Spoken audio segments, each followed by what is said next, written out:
Баршаңызға сәлем достар, менің каналыма қош келдіңіздер. Мен сіздерге бүгін ағарған шашты үй жағдайында қалай емдеуге болатынын айтатын боламын. Видеоның соңына дейін көріңіздер. Қазіргі таңда ағарған шашты алдын алуға бола ма деген сауал көп адамның көкейінде жүрген мәселе. Ертеректе ақшаш даналықтың, ақылдылықтың белгісі деп саналып, адамдарға ақшаш қартайған шағында пайда болған. Ал бүгінгі таңда ақшаш қартайған адамдарда ғана емес, жас адамдарда да пайда бола бастады. Әрине, ағарған шаштың алдын алуға болады.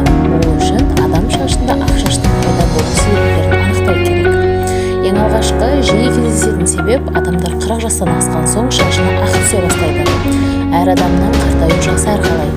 Ақшаштың пайда болуының басқа себептері дәрумендердің жетіспеуі, әсіресе B12, күйзеліс, депрессия, қалқанша бездің ауруы, үйлесімсіздік, шылым шегу, жұқтыру басқа. Халықтық әдістер арқылы ақ шаштан қалай құтылуға болады? Бірінші тәсіл: 100 грамм ірімшік алыңыз, оған 1 грамм қарабұш қосыңыз. Жақсылап араластырып, шашыңызға бас терісіне жағыңыз. 1 сағат ұстап, жылы сумен сусабымен жуып тастаңыз. Жақсы нәтиже көру үшін бұл әдісті аптасына 1 рет жасап тұру керек. Масканың артықшылығы қайзақты кетіреді. Шашыңыз жұмсақ әрі жібектей бола түседі. Шашыңызға түс беру мүмкіндігі бар. Әдіске сүйене отырып, сіз шашыңыздың түсін сақтап және ақ шаштың пайда болуын баяулатасыз. Бірақ жөтел мен суық тию кезінде қолданбаған жөн. Өйткені ірімшіктің суытқыш әсері бар. Екінші, күнжіт майы мен зәйтүн майын бірдей-бір көлемде бөтелкеде араластырыңыз. Бұл қоспа шашты ұзын, қара, қалың әрі жылтыр етеді. Бұл шаштың ағаруы мен түсуінің алдын алатын бірден-бір әдіс.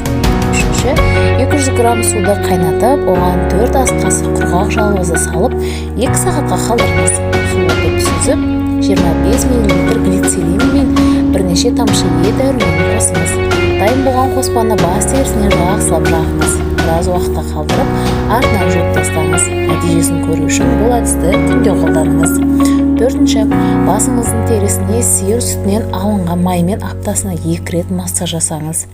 Бесінші, 1 қасық ас тұзын 1 стақан қою қара шайға қосыңыз. Шашыңызға 1 сағат ұстап, жуып тастаңыз. Бұл әдісті 10 күнде бір жасаңыз. Алтыншы, шие шырыны мен шие езіндісі шаштың ағаруын баяулатады. Бас терісіне шашқа жағып, жылы орамалмен орап, 1 сағатқа қалдырыңыз. Жетінші, алма сірке суы мен суды бірде-бір қатынаста алып араластырыңыз. Онымен шашыңызды жуып, орамалмен орап, жарты сағатқа қалдырыңыз. Артынан сусабымен жуыңыз. Бұл әдісті бірнеше ай қолданыңыз. Егер шашыңызды үнемі бояйтын болсаңыз, бұл әдісті қолданбауыңызды кеңес береміз. Өйткені сірке суы шаш бояумен әрекеттесуі мүмкін.